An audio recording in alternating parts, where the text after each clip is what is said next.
First off, let's start with some music. Much better.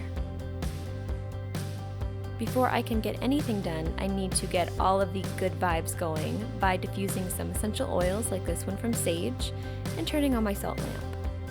Once the mood has been set, I always dive right into tidying. You can usually tell when I've had a busy week by the chaotic state that is the spaces around me. My bed doesn't get made, my wardrobe becomes more of a floordrobe situation with clothes and things just scattered on every single possible surface. My laundry piles up, you get the drill. But tidying and putting things back in their place instantly makes me feel so much better. I guess the tidy space, tidy mind cliche is actually true.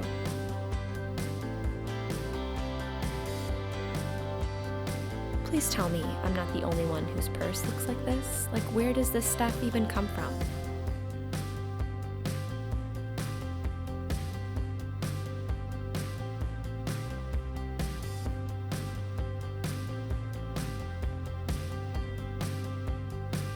Moving on from physical clutter to mental clutter.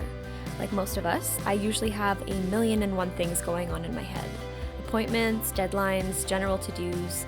Writing all of these things down on paper instantly makes me feel so much lighter. I like to write down the things that I want to accomplish on that day, but also anything that I know I have to get done in the coming week.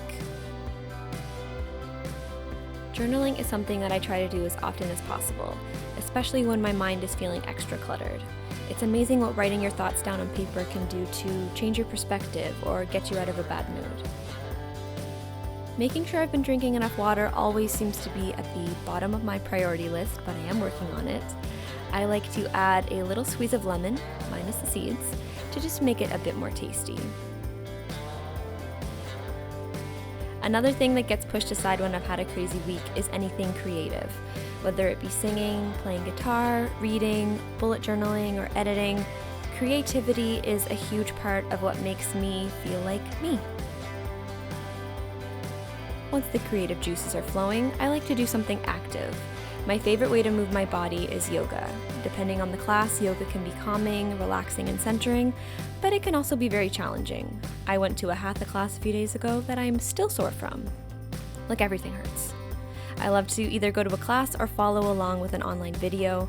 Yoga with Adriene on YouTube is the best. I'm not a yoga expert by any means, but it is something that I've truly fallen in love with. And let's be honest, Shavasana is the best part. It's finally time to wind down and get a bit more comfortable.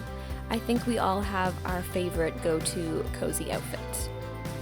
But is there any better feeling than taking your bra off at the end of the day? I don't think so. I love to treat my skin to a little at-home pamper session with a mask or two. I usually start off looking a bit like Miss Doubtfire when I take my makeup off. I love to start off with something exfoliating like this peeling solution from The Ordinary. Yes, it does look like you are rubbing blood all over your face, but just go with it. It really works. I then follow it up with something more moisturizing like this rose face mask from Fresh.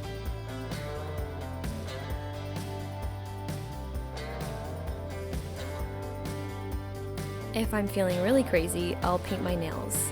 I don't know why, but painting my nails instantly makes me feel like I have my life together. I like to finish off the day by crawling into bed and reading a good book. Some days like today, I'm able to dedicate an entire day to getting my life in order, and other days, I only have time for one of these things. But these are the things that make me feel reset. I hope you enjoyed. Good night.